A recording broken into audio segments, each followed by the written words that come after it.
Hello and welcome to the Profitable Baker podcast, the show for bakers who mean business. I'm Annie Bennett, founder of the Home Baking Business Academy, and every week I'll be sharing practical lessons, mindset shifts, and inspiring stories from bakers who are building businesses they love. Because success in this industry isn't about who bakes the fanciest cakes, it's about who builds the strongest business foundations. Let's get started. Hello and welcome back to the Profitable Baker podcast with me, Annie Bennett.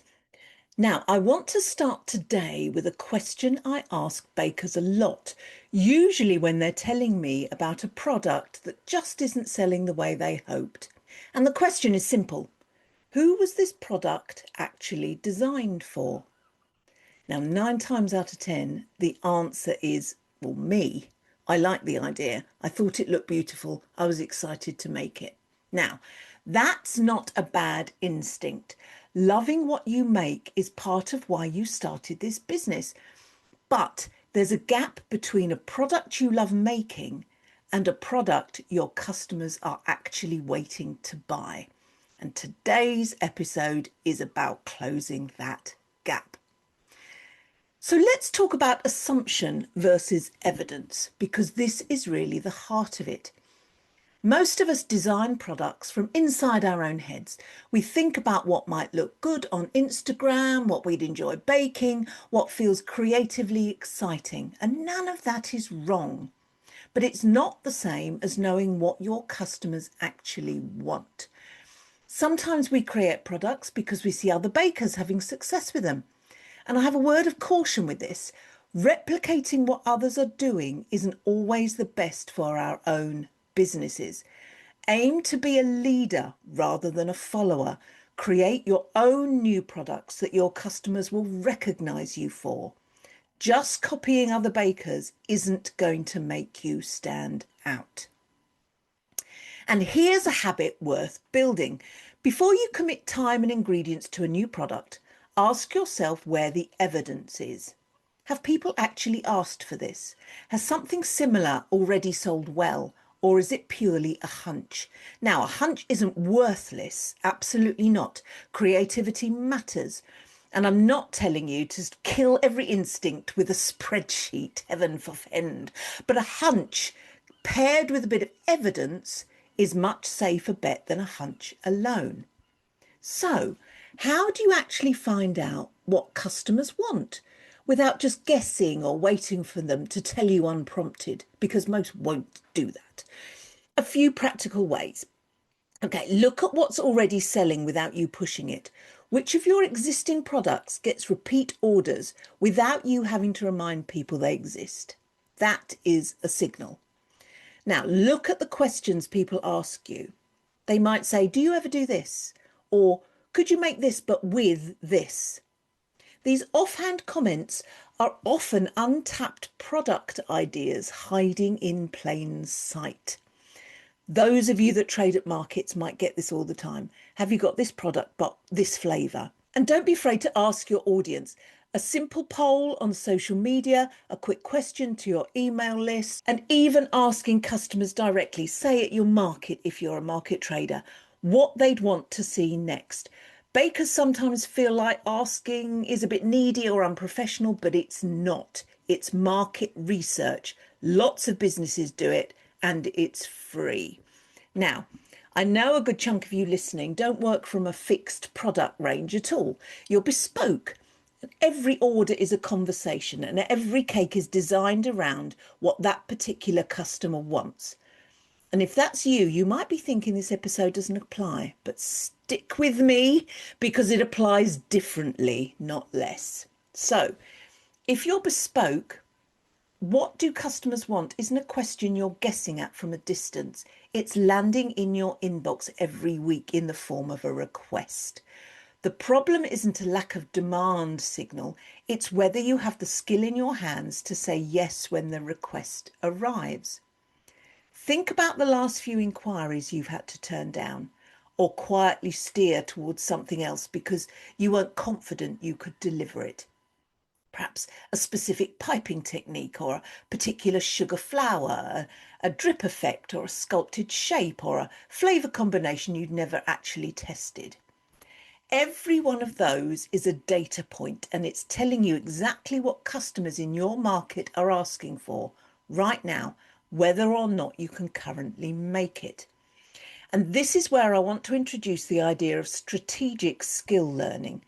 Rather than picking up new techniques randomly based on whatever's trending or whatever course happens to catch your eye, treat your own inquiry history as a curriculum.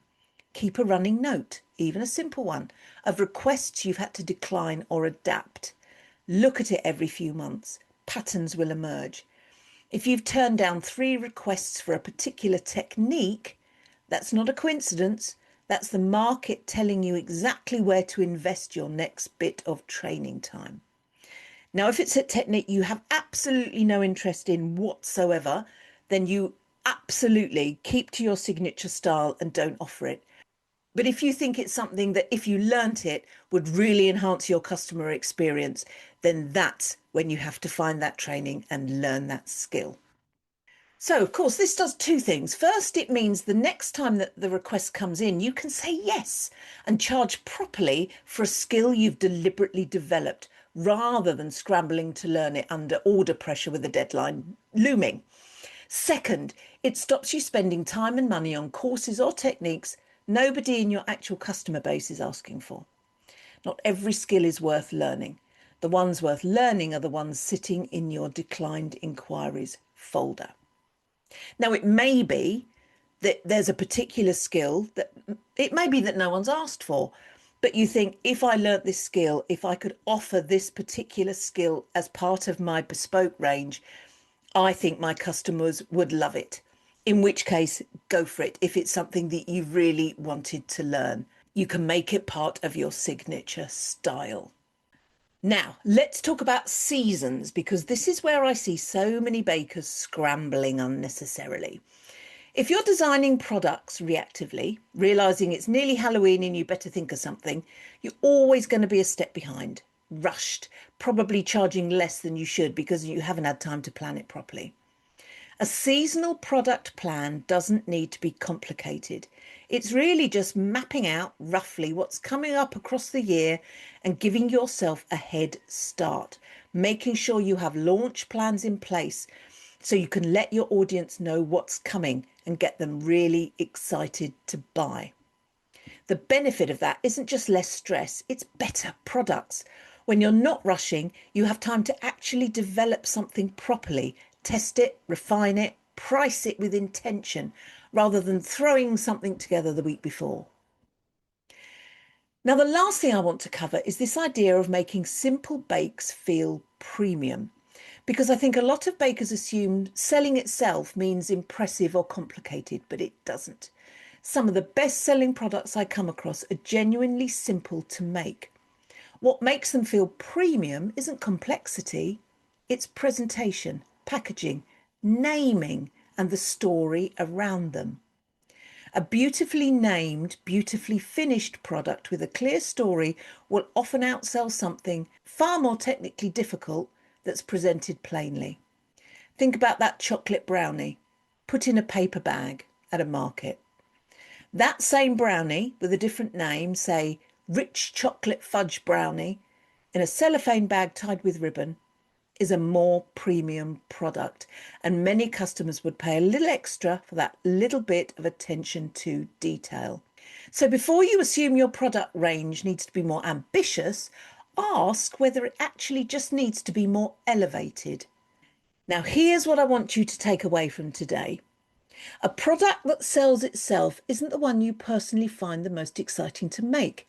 It's the one that's been designed with your actual customers in mind, built on evidence rather than assumption, planned ahead rather than rushed, and presented in a way that makes even something simple feel special. And that's not about being less creative. It's about pointing your creativity at the right target. Now, if this episode has got you looking at your product range with fresh eyes, that's exactly the conversation we've been having inside the Profitable Baker Academy membership this month in our session on designing products that sell themselves. We went even deeper into this, working through real examples and building an actual seasonal plan together. You can find out more about the Academy membership at anniebennett.co.uk or have a look at the show notes. All the links will be in there. Thank you so much for listening today. I'll be back next week. Until then, take care of yourselves and take care of your businesses. Until next time.